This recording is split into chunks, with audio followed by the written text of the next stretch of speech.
We're here with James Bickford, the runner-up for Season 5 of Monday Night Racing. It almost seemed like you might get the championship there after the guys took themselves out. What are your thoughts on the ending there? Look, man, we missed it on the strategy, unfortunately. They saved. We didn't think it was possible, but obviously they made it happen. With that, it put us in a position where we're actually in a race with Colin Fern, and we thought that was going to be the race for the championship because we thought the two guys were going to run out of field. But unfortunately, at the end, I took the white flag. I'm like, they're going to make it. I'm sitting there. I'm just driving my own race. I'm letting Moonhead go on the outside of me. I think it's all over.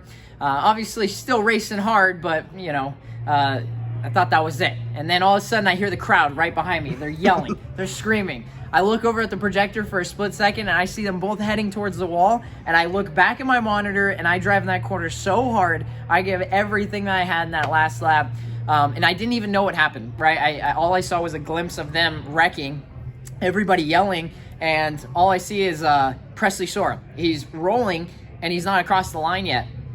I'm coming out of the corner, down the straightaway, and he crosses, and then I cross, and I had no idea who won the championship, no idea what happened. I thought Anthony maybe got across, and because I never saw him. But yeah, then all of a sudden I'm like, okay, where did I finish? Did I win the championship? Did I get second? Did I get third? Where did I end up? And then all of a sudden I hear, Presley, sorry, you're champion. I was like, okay, I guess I got second then, because I didn't see Anthony, and obviously he wasn't in between me and Presley. So at the end of the day, it was a 2.7 second gap. We just made one mistake in the race, and that was an unfortunate pit call. But besides that, I think we ran a fantastic race. We did the absolute best that we could. I couldn't thank everybody at Charlotte Phoenix and Next Level Racing enough for making stuff like this happen. And obviously my spotter, Matt Scott, crew chief, Reed Wilson, my girlfriend, Leora Mullins, for putting the paint schemes on, and my dad, because he's like a recent car chief for all this stuff. So it was a good race at the end of the day, and unfortunately, we just came up 2.7 seconds short, just off of a strategy.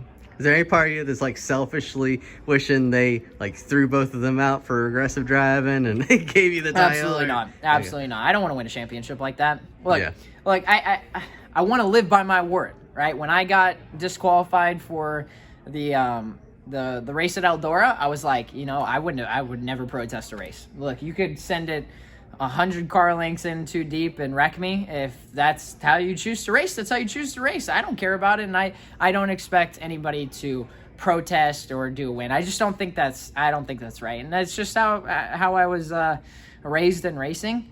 Is that like you drive by your own standards? It's up to you whether you race clean or dirty, and if you have the choice to race dirty, then that is up to you. And like NASCAR says, drivers have at it, right? I'm a full-blood NASCAR guy, so that's how I choose to race. So if they protested and both of them got wiped out, I would have reluctantly held the trophy. Like, I guess I deserve this. Yeah. Well, and lastly, this was kind of a home game. It was a home game for Charlotte Phoenix and yourself. What all went into setting up this event? Like, how much work? Honestly, it's just a lot, right? Fortunately, this is round 2, so everything round 2 becomes a lot easier. And also, we're doing the Hub Racing League starting on Mondays. Actually, the following Monday, we're going to do the Hub Racing League. And we have our 8 sims racing here in person. We do league racing here, so that's going to follow in after Monday Night Racing, and it's super awesome. That honestly helps us prepare more for the iRacing stuff when we do events like this, because we're constantly putting on races and setting up the sim rigs and pretty much connecting everything together. So we've been doing that for the last 2 months now, and it's just made it a lot easier to put events like this, as well as doing the second round of it. Jared Haas with Frontstretch.com. Make sure to hit that subscribe button. Also, check one of those 2 videos out that we have right beside you. Visit Frontstretch.com for more great content.